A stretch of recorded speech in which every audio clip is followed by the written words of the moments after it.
જોડે જોડાયેલા નથી તેને સંગઠનની વેલ્યુ ખબર પણ આપણે આટલો મોટો રૂપિયા આટલા બધા બેંકોના માલિકો એટલા બધા રૂપિયા રોકીને ધંધો કરીએ છીએ પણ આપણને કોઈને પડેલી નહીં.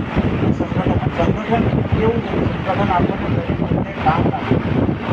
અત્યારે ઘણા બધા લોકોને એવું છે કે સંગઠન શું કરે છે, સંગઠન શું કરશે, કેવી વસ્તુ છે. આજથી 2 વર્ષ પહેલાં કોરોનાનો તમે સમય બધાને જ ખબર હતી.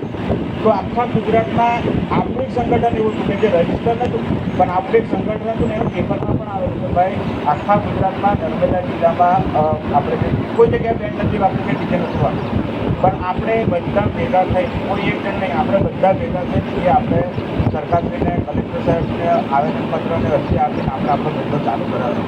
તો તમે વિચારો કે ઓફલાઈન હતું તેનું કોઈ કશું જ નહોતું તો આપણે એટલું કરી શક્યા. તો અત્યારે તો આપણે ભેગા થઈશું, આપણું સંગઠન રજિસ્ટ્રેશન થશે તો આપણે કેટલું બધું કરી શકીશું. અને તમે જ કહો કે બેન્ડ લાઇનમાં આપણે ફરીએ છીએ, આપણને કેટલી બધી તકલીફ પડે, કેટલી બધી એવી તકલીફો છે જે માલિકો જતી કરે છે, કારીગરો જતી કરે છે. એવા ઘણા બધા એવા મુદ્દા છે કરવાના. આજે આપણા મેઇન મુદ્દા છે, આપણે ચર્ચા કરશું. પણ જો સંગઠન થશે ને તો હું તમને ખાલી શોર્ટમાં કહી દઉં કે ભાઈ ચલો કોઈનું પેમેન્ટ કપાયું, કોઈને કંઈ કારીગરને કંઈક ઘરે પ્રોબ્લેમ હોય ના આવ્યો ને એના પૈસા કપાય તો ગમે તેટલા ગમે ત્યારે ખાલી રૂપિયા કપાશે કે ગમે તે પ્રોબ્લેમ થશે કે ના બનવાનું બનશે તો એક સંગઠન એવું છે કે અહીં ઊભું રહેશે. અત્યારે પોલીસ સ્ટેશનમાં આપણી બેન્ડો પકડાય છે, ખાલી બેન્ડ માલિક એટલો જ લડ્યા કરે, એની જોડે કોઈ બી ઊભું નહીં રહે. કમ આપણે ઊભા ના રહીએ.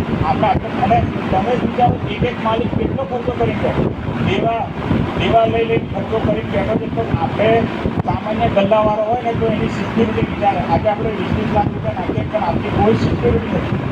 આપણે આટલા બધા પૈસા ખર્ચે આપણે તો આપણે માન લો કે 100 બેન્ડો છે, એક બેન્ડમાં 30-35 જણ છે તો આપણે 3500 લોકોને રોજગાર આપીએ. 3500 લોકોને રોજગાર આપીને આપણી ઓકાત કશું.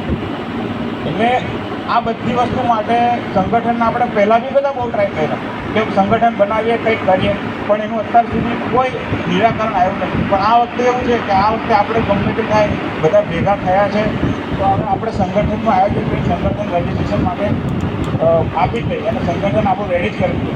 અને સંગઠન થશે, સંગઠન થયા પછી બધા બહુ ફાયદા આપણને થવાના છે. આજે એકલા લડવાનું થાય છે, એકલા નહીં લડવું પડે. સંગઠન હશે તો તમારી જોડે અધિકારી જોડે તમારે વાત કરવી છે કે પોલીસ સ્ટેશનમાં કે ગમે તે હશે તો આ પહેલું સંગઠન માંગે. કારણ કે આપણે કાયદાકીય રીતે આપણે યોગ્ય નથી તો આપણી જાતે પ્રેઝન્ટ કેવી રીતે કરવા. એટલે સૌથી પહેલું જરૂરી છે સંગઠન. તો આજે આપણે એક સંગઠનનું રચના કરવાની છે. સંગઠનના એના સમય જતાં બધા નીતિ નિયમો આવશે એ નીતિ નિયમો આપણે પાછળથી બધા ખરાબ કરશું. પણ અત્યારે હાલમાં જે સંગઠન જે કરવાનું છે એ સંગઠનનું આપણે બેન્ડનું નામ છે, પછી મેનેજરનું નામ છે, એનું એડ્રેસ આવશે, આધાર કાર્ડ નંબર આવશે, મોબાઈલ નંબર અને એમાં આપણે બધી ડિટેલ લખેલી છે કે आज रोज तारीख 23/4/2024 के दिन बैंड एसोसिएशन बनाने के लिए हम सब इकट्ठा हुए हैं. इसमें सभी बैंड मालिकों को सहमति से हाल के समय में जो बैंड चलाने में दिक्कतें आ रही है इसी विषय के अनुसंधान में कुछ नए नियम और शर्तें बनाए हैं और एसोसिएशन बनने के बाद जो भी नई शर्तें होगी वो हमें मंजूर है और हम यह एसोसिएशन बनाने के संदर्भ में सहमत है. इसमें एसोसिएशन का नाम तो हमने डिसाइड नहीं किया लेकिन कर लेंगे.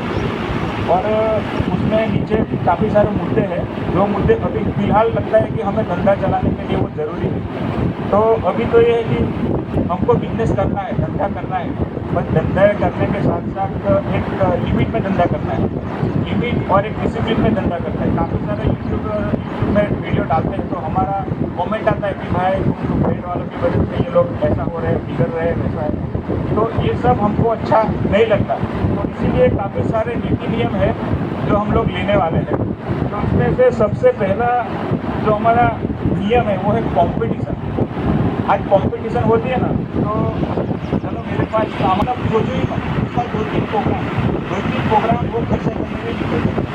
और दूसरी बात कि हम किसको गिराने की बात करें, हम अपने ही भाई को गिराने की बात करें. आज मेरा बैंड है, आप में से किसी का भी बैंड होगा तो हम लोग तो अपने बैंड वाले को ही गिराने की बात करें. इधर बाजार में चले जाओ, कोई एक भाव आपको देगा वही भाव में दूसरी दुकान वाला. कॉम्पिटिशन हमको कुछ भी हाल में बंद करना है. कॉम्पिटिशन नहीं बंद करेंगे तो छोटा बड़ा सब बैंड वाले मारेंगे. ऐसा सोचते हो कि कॉम्पिटिशन खाली आप समझ लो आप ही जानते हो, ऐसा नहीं है। ये सरकारी अधिकारी हमारे से ज़्यादा देखते हैं, हम जाते हैं तो हमको बोलते हैं ये तुम लोग धंधा कर रहे हो, देखो कॉम्पिटिशन का वीडियो बताते हैं। अभी तुम लोग धंधा हमारा काम क्या है भाई, किसी के वहाँ शादी है उसका शादी बनकर हम अटेंड अच्छे से करें। हमारा ये काम नहीं है कि भाई हम लोग जाए कॉम्पिटिशन करें। घर मालिक के मतलब घर मालिक को भी बहुत सारी तकलीफ रहती है, तो आज सबसे बड़ा मुद्दा हमारा कंपटीशन का है।